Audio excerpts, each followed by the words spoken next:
Kabanata 501, agad na nagdilim ang mukha ni Sr. Zimmer. Siya ang CEO ng mga Zimmers. Ang kanyang kumpanya ay nagkaroon ng itinataguyod ng Sky Corporation at nasa mabuting termino ng Silvas. Hindi pa sa banggitin, ang Zimmers ay nakipagtulungan sa isang mga kilalang na Iswells. Hindi mahalaga kung paano mo ito tinitingnan, malinaw na mayroong katayuan ang Zimmers. Sapat na mataas, at gayon pa man literal na. Hinampas ni Craig Long ang isang tasa sa harap niya. Ano ang ibig sabihin nito? Medyo nalito si Sr. Zimmer, ngunit huminga siya ng malalim at sinabi ng dahan-dahan. Mr. Long, tama, kami ang Zimmers ay palaging tinatrato ang lahat na tunay. Kung dumating ka na may mabuting hangarin, makakatanggap kayo ng pinakadakilang kabaitan at paggalang. Ngunit nakikita ang iyong mga aksyon, mas mabuti kung umalis ka na, tama. Pinapaalis mo kami, humagik-hik si Craig.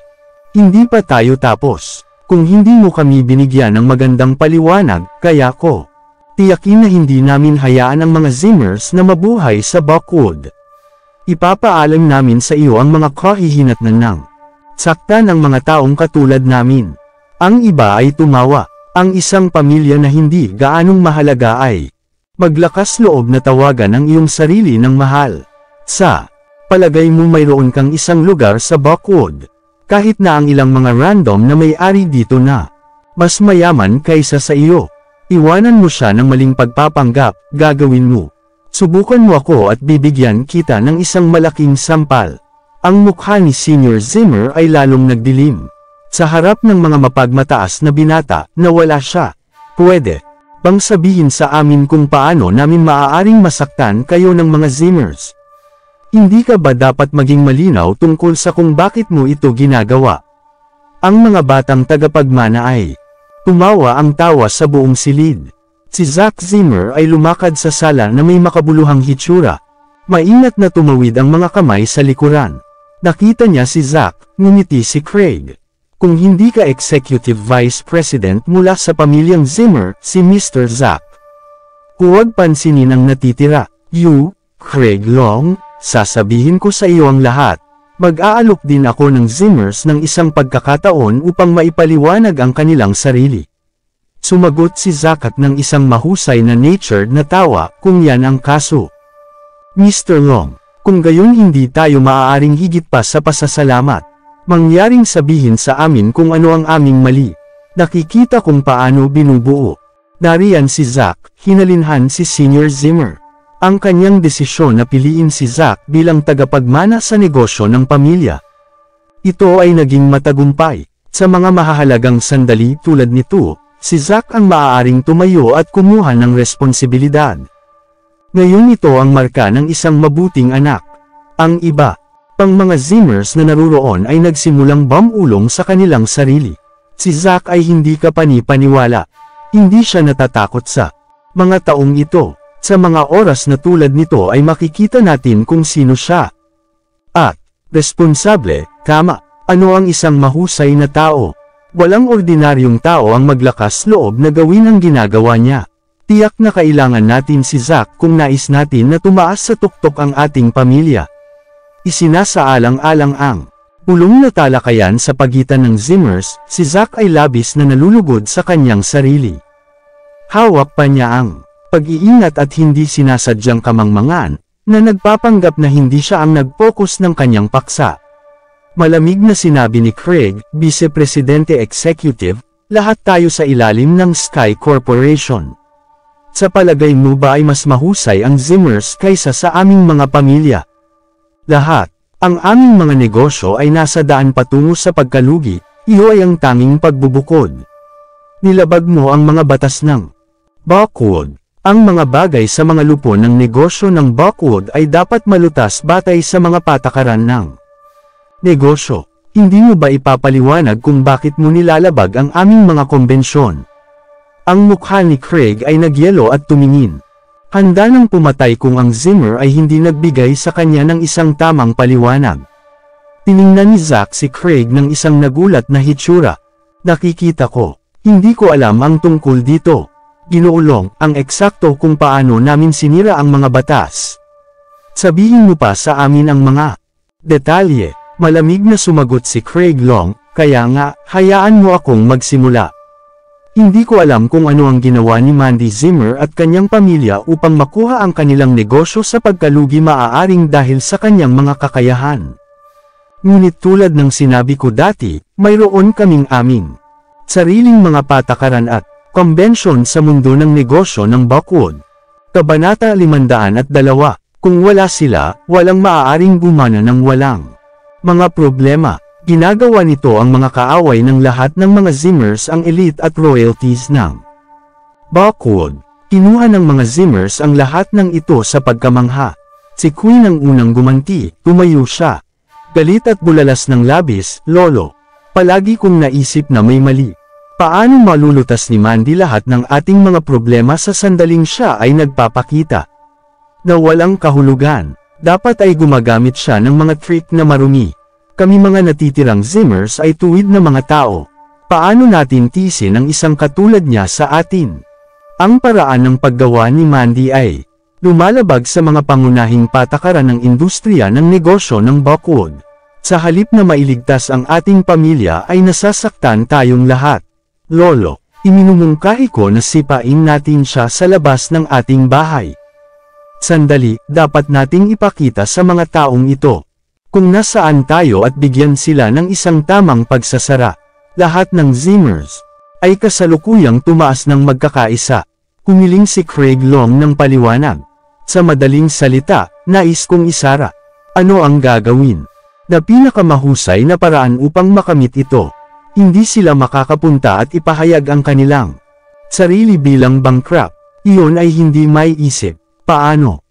Makakaligtas ba ang iyong pamilya kung sila ay nabangkarote? Malinaw na ang pinakamahusay na kahalili ay ang pagsipa kay Mandy sa pamilya. Nagpanggap si Zack na mukhang nag-aalangan at mukhang hindi sigurado kay Senior Zimmer. Sa isang nag-aatubiling tono, sinabi niya, Lolo, hindi ba medyo malupit na sipain ang ating tagapagligtas sa pamilya? Ginambala ni Craig ang mga salita ni Zack sa isang nagyayelaw na ungol. Ito ay magiging mas mahusay. Hayaan mong isipin ng Zimmers ang buong bagay. Mas mahalaga bang alagaan ang maliit na damdamin ng isang tao kaysa magbigay ng isang tamang pagsasara? Tiningnan siya ni Zack ng isang nakagugulat na hitsura. Sir Long, iminumungkahi mo ba na kung sipain si Mandy Zimmer mula sa kumpanya at pamilya? Isa sa alang-alang mo ba na nalutas na ang bagay na ito? Tama iyan. Tumugon si Craig. Siya ang sumira sa mga patakaran. Siyempre kailangan niyang pasanin ang mga kahihinatnan. Iyon ay 100%. Tiyak kung siya talaga ang dahilan na pinamamahalaang ang Zimmers na makatakas sa pagkalugi.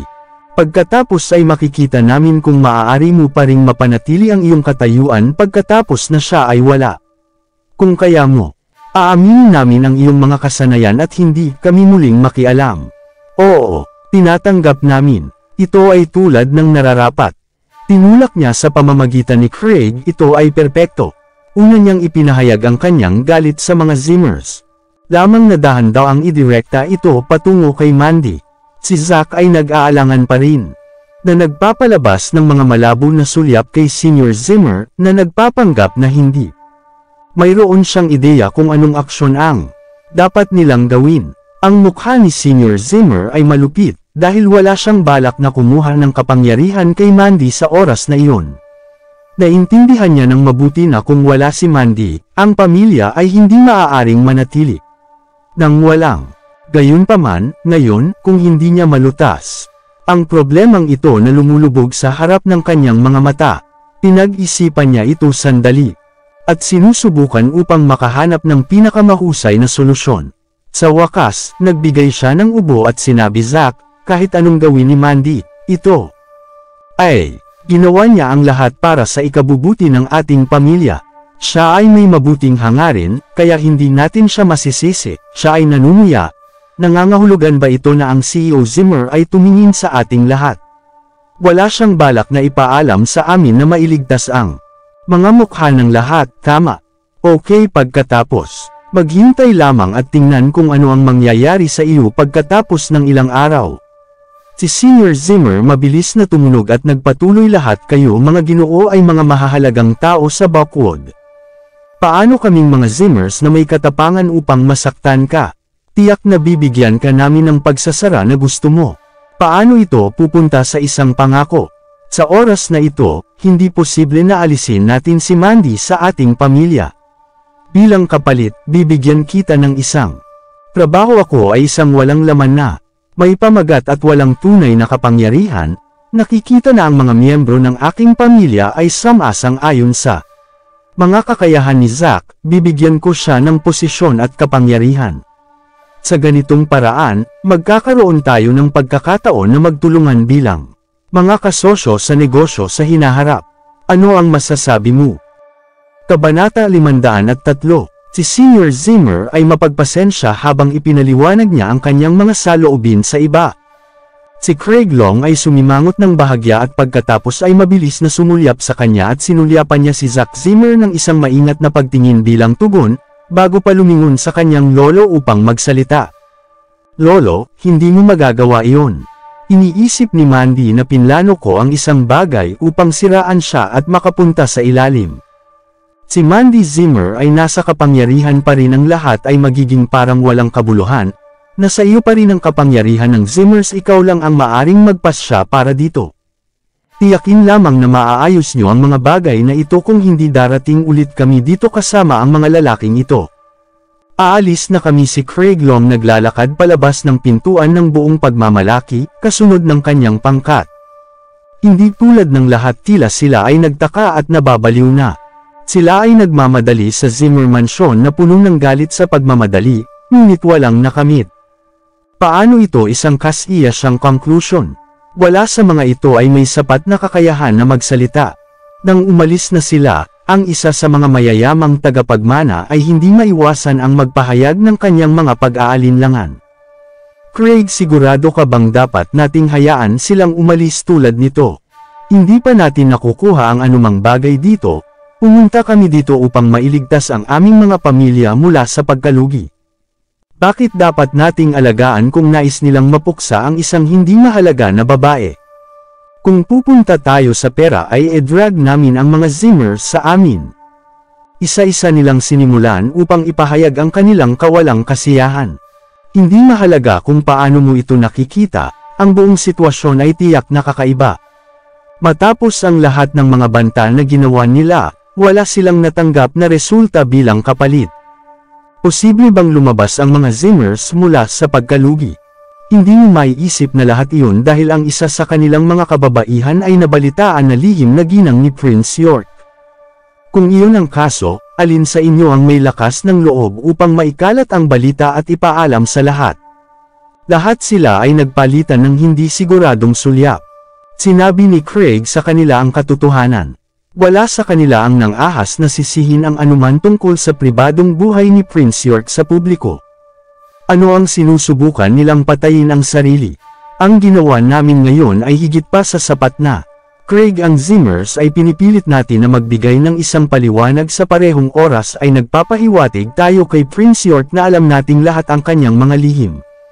Kahit na napagpasyahan nating panatilihin ang ating mga bibig na nakasara at hayaan siyang manatiling lihim. Na-save natin ang kanyang mukha at pinuprotektahan ang kanyang reputasyon. Pag-isipan ito, alam ko talaga ang bagay ng pagkalugi sa aming mga pamilya. Ang iba ay ngumiti, na parang sila ay kumikinang kay Craig Long na may kahulugan na ng ahas na magdulot ng problema para sa kay Prince York. Isang pahiwatig na mga utos dahil ito ay isang mas mahusay na pag-atake kaysa sa isang direktang paghaharap. Maaari pa silang makakuha ng mas mahusay na mga resulta. Hindi mo alam na ito lahat ay binalak ni Mr. Brent Silva, idinagdag ni Craig. Kung pinamamahalaan natin upang makatakas sa pagkalugi, alam ng lahat kung sino ang magpapasalamat ng malinaw. Kung ang bagay na ito ay nalutas at maaari nating mapanatili ang ating katayuan, susundin natin si Brent Silva, at maaari tayong laging lumingon sa Silvas. Sa isang oras na tulad nito, maaari kang mabuhay hanggat mayroon kang isang mahusay na backup. Ang Yorks ay kakilakilabot na maaari at magkaroon ng maraming mga negosyo. Ngunit kung kumilos sila ng walang awa sa atin at tapusin ang ating negosyo nang hindi iniisip ito, tiyak na babagsak ang kanilang reputasyon. Ang malakas na mga lihim na balita ay sasabog sa pagitan ng karamihan ng tao, bawat isa sa kanila ay napakagat ang kanilang mga ngipin sa pagkabigo. Siyempre, wala silang mga bayag upang sabihin ito sa mukha ni Prince York. Sa Zimmer Mansion si Zack dahan daw ang nagsalita. Lolo, sino ang mag-aakala na ang balita ay maaaring kumalat ng napakabilis sa Buckwood? Maswerte na naayos natin sa oras. Kung hindi, ito ay isang malaking problema para sa ating lahat. Bamantong hininga din si Senior Zimmer. Ang mga binata ay sobra.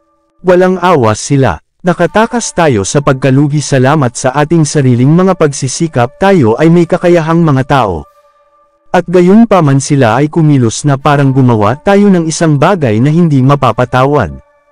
Hindi ito matutulungan at talagang ang ating katanyagan ay masyadong perpekto. Si Zack ang tunog na walang magawa. Gayon din pinamamahalaang natin upang makakuha ng mga bagong pamumuhunan at proyekto kapag wala na sila. Paano hindi sila maiinggit sa atin? Inaasahan ko lang na hindi ako sinisisi ni Mandy. Wala akong ibang pagpipilian. Kabanata 504, kasabay nito, umuwi na sina Harvey York at Mandy Zimmer sa kanilang bahay. Sina Simon Zimmer at Lian Yates, tiningnan nila si Harvey sa kawalan ng paniniwala. Paano mo ginawa iyon? Dumating dito si Senior Zimmer at inanyayahan ng personal si Mandy. Dahil ito ang aking pagpasya, team na sumagot si Harvey. Tinanggap ni Simon at iba pa ang kanyang mga salita bilang isang simpleng biro. Ngunit hindi siya pinaniwalaan. Ito ay kakaiba si Simon na sumimangot sa pagkalito. Bakit ang lahat ay nalulutas sa tuwing nagpapakita si Mandy? Napakaganda ng aming pamilya. Ang kanyang pag-aalinlangan na si Mandy ay lihim na kasintahan ni Prince York ay pinasabog. Kung iyon talaga ang kaso, paano pinahihintulutan ng isang tao na pahintulutan ni Prince York na dalhin ni Mandy ang kanyang resident husband sa Sky Corporation? Si Mandy ay palaging isang matalinong batang babae, ngunit labis siyang natatakot sa kanyang karanasan ngayon upang ihinto at isipin ang buong bagay. Sa puntong ito, siya ay natutulala pa rin. Hindi niya maiwasang tingnan si Harvey, naghihintay ng paliwanag para dito. Palagi niyang naramdaman na alam ni Harvey ang dahilan sa likod ng lahat ng nangyari. Lahat ng inaasahan niya ay madalas na naging totoo. Tumawa si Harvey. Nakalimutan mo na ba ang paraan ni Kalihim Xavier noong sinabi niya sa gabi ng welcome party na kinilala niya si Mandy? Agad na namagitan si Simon. Ito ay isang tiyak na posisyon ni Kalihim Xavier sa Sky Corporation ay mas mataas kaysa sa iba pa. Lahat ay naayos sa isang pangungusap mula sa kanya. Aking anak na babae, kailangan mong mapanatili ang isang mahusay na relasyon sa sekretarya na si Xavier na sumusuporta sa iyong lugar sa pamilyang Zimmer ay magiging matibay at matatag habang nasa likod mo ang Sky Corporation mismo. Si Mandy ay tumawa ng awkward. Kung gayon, naisip kong nagbibiro lang si Secretary Xavier. Ngumiti si Harvey. Ang lihim na si Yvonne Xavier ay isang tao rin ng kapangyarihan. Lahat ng sinabi niya ay dapat totoo. Salamat sa kay Mandy Zimmer na pinamamahala ang baguhin ang sitwasyon. Mula ngayon, kami ay itinuring bilang mga tagapagligtas ng pamilya. Hindi na ito magiging mahirap na makakuha ng isang posisyon ng kapangyarihan sa loob ng pamilya. Dapat nating lahat na puntahan upang ipagdiwang. Si Simon ay lahat ng mga ngiti niya ay nakita sa kanyang buong mukha. Ang pagkakaroon ng isang mataas na antas sa pamilya Zimmer, ngunit hindi niya kailanman nagkaroon ng kanyang pagkakataon. Kahit na matapos niyang dalhin ang proyekto sa pamilyang Silva, inalis ni Senior Zimmer ang kanyang nakamit at sinipa siya sa pamilya. Ngayon, ang kanyang pagkakataon na makuha ang isa sa kapangyarihan sa kanyang mga kamay. Sino ang mag-aakala na darating ang napakagandang araw? Ito ay tiyak na pinakamahusay na bagay na maaaring nangyari. Ang kanyang tingin patungo kay Harvey ay lumambot ng kaunti, at siya ay hindi na nagagalit. Si Mandy naman ay naisip niya si Harvey at sinabi, Harvey, maaari akong maging abala pagkatapos. Bakit hindi ka manatili sa tabi ko? Hindi mo na kailangang maghanap ng ibang trabaho para sa ngayon. Si Mandy ay hindi kailanman nagkaroon ng pagkahilig upang pilitin si Harvey. Alam niya kung gaano kahirap makahanap ng isang matatag na trabaho sa Buckwood. Ngumiti si Harvey at hindi tumanggi. Okay, tutulungan kita sa anumang paraan na makakaya ko. Sa isang sulyap ng isang mata, 3 araw na ito. Paano napunta si Harvey sa mga magagandang outfits noong gabing iyon? Partikular na hiniling ni Mandy sa butik ng Olden Trade, na magpadala sa kanya ng isang grupo ng mga outfits, para sa kanya upang maghanda para sa kasunduan sa balangkas ng Sky Corporation. Ngayon na si Mandy ay mukhang partikular na sophisticado. Kasama ang kanyang mukha na parang diwata sa kalangitan, binigyan niya ng hangin ang isang nangingibabaw at makapangyarihang negosyante na si Harvey ay nasa tabi niya na nakakagulat, hindi siya parang katulong. Sa katunayan, ang paraan ng pagtingin niya ay may tulad na vibe dito. Mapang-akit at pantay na nangingibabaw. Sama-sama, si Harvey at Mandy ay parang isang walang talo na kapangyarihan ng mag-asawa. Nakatitig si Simon sa eksena sa harap niya sa pagkamangha. Maaaring maging biro si Harvey, ngunit siguradong mahusay siya sa paglalagay ng kanyang katangian. Mukha siyang kapareho sa mga makapangyarihang batang executive director.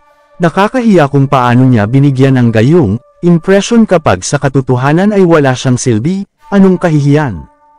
Maraming salamat sa lahat ng sumusubaybay. Please subscribe and follow my YouTube and